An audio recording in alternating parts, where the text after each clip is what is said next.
joy, joy, joy, joy down in my heart. Where? Down in my heart. Where? Down in my heart. I've got the joy, joy, joy, joy. Halo adik-adik, selamat hari Minggu. Ketemu lagi dengan kakak-kakak semua Minggu, dengan Kak Dani dan Kak Tasya. Sebelum kita mendengar cerita dari Kak Dio, mari kita nyanyi dulu. Dengar dipanggil nama saya. Yuk Kak.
Hai semuanya, selamat hari Minggu adik-adik. Nah, sebelum kita mendengarkan firman Tuhan, adik-adik kita mau berdoa terlebih dahulu. Lipat tangannya, tutup matanya, kita berdoa.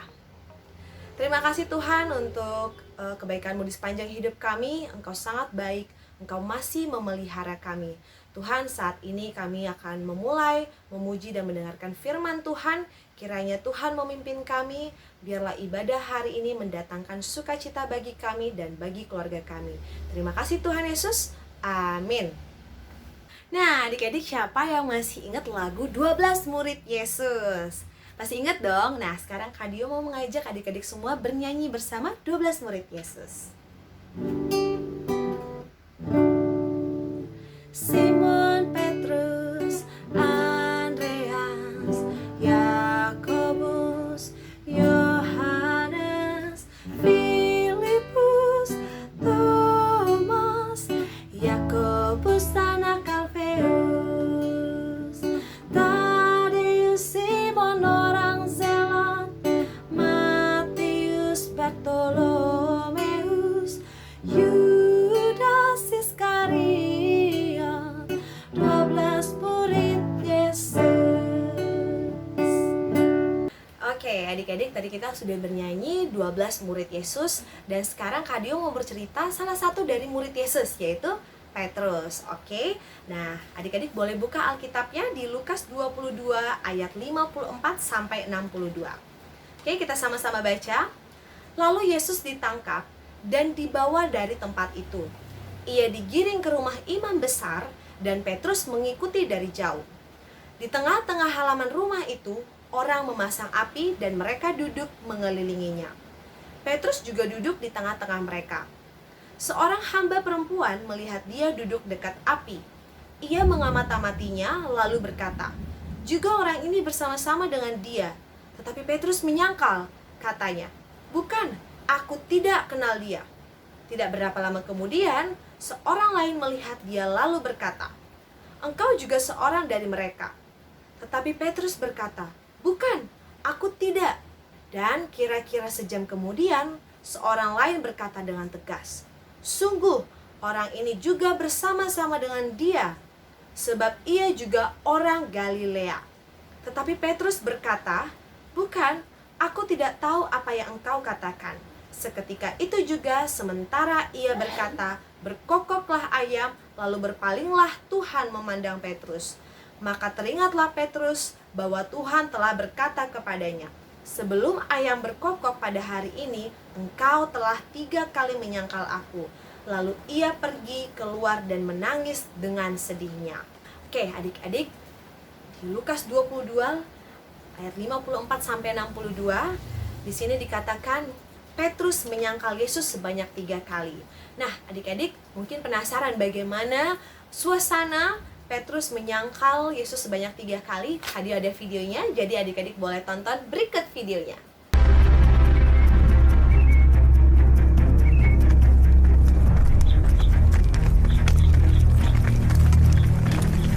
Menurutmu apa yang akan dilakukan Kayafas pada Yesus dari Nazaret? Oh, dia akan mendapat ganjarannya bersama dengan pengikutnya. Kamu orang yang bersama Yesus, orang Galilea itu kan?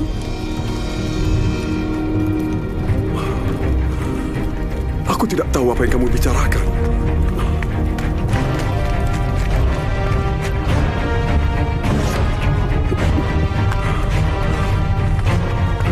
Orang itu bersama Yesus dari Nazaret.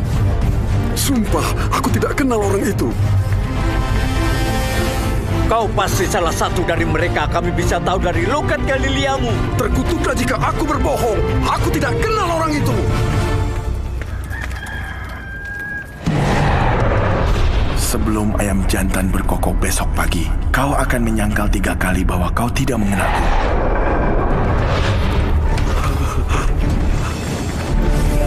Bawa dia keluar. Bawa dia keluar.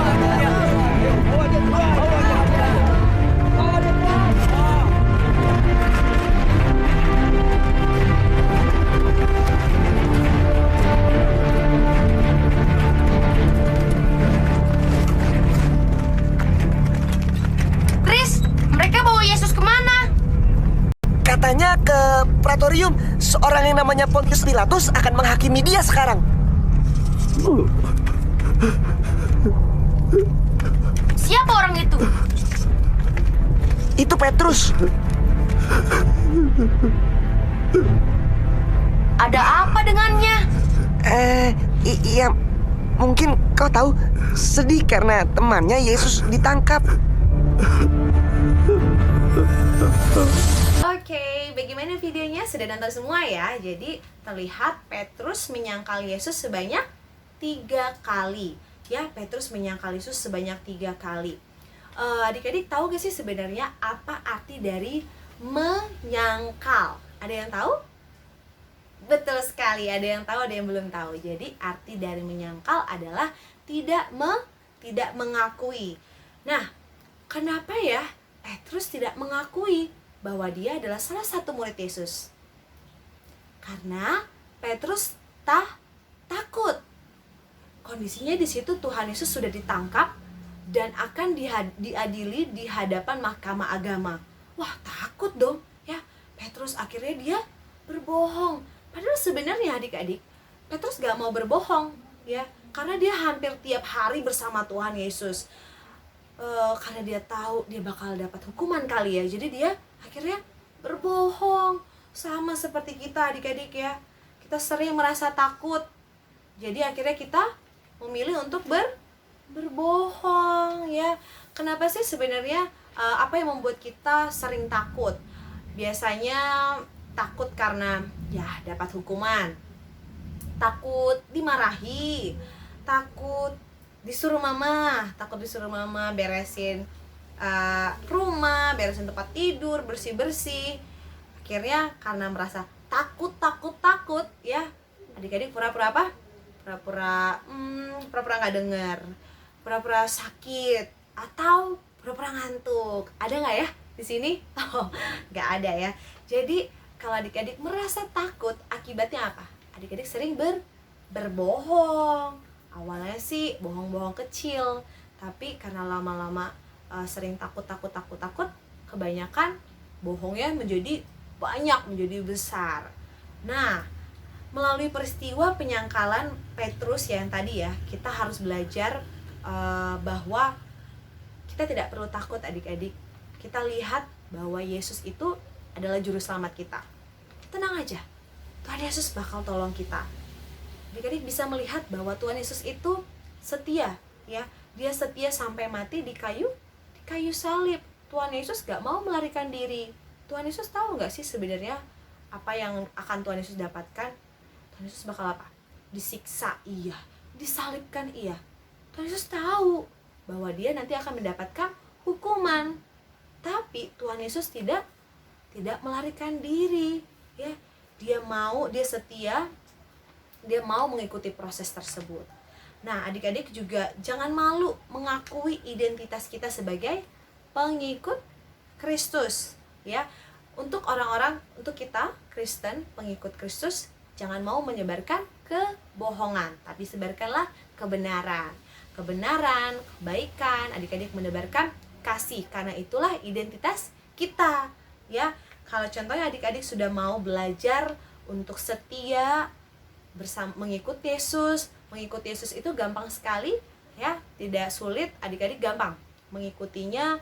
Ya ini dengan ibadah, dengan memuji Tuhan, dengan memuliakan nama Tuhan, itu sudah termasuk mengikut Yesus. Sama bagaimana sih sebenarnya mengakui identitas kita, ya, mengakui identitas kita sebagai pengikut Yesus. Tidak harus mengakui saya Kristen loh, saya pengikut Yesus, tidak harus. Tapi adik-adik harus apa? Menyebarkan kebenaran, menyebarkan kebaikan, menyebarkan kasih. Itu sudah menunjukkan adik-adik pengikut Yesus. Jadi bagaimana adik-adik, sudah siap menyebarkan kebenaran? Jangan takut lagi, jangan sering-sering bohong lagi. Oke? Nah adik-adik, setelah firman Tuhan, mari kita bersatu dalam doa. Lipat tangannya, tutup matanya, kita berdoa. Terima kasih Tuhan Yesus untuk firman Tuhan yang luar biasa. Kami belajar dari Petrus bahwa kami hari ini akan memulai menyebarkan kebaikan, kebenaran. Biarlah Tuhan merasakan sukacita atas ibadah kami hari ini. Kami serahkan semuanya hanya dalam tangan penyertaan Tuhan Yesus saja. Dalam nama Yesus Kristus kami berdoa dan mengucap syukur. Amin. Oke adik-adik, setelah kita mendengarkan cerita dari Kak Dio, kita sekarang menyanyikan lagu Sukacitaku.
Joy, joy, joy, joy down in my heart.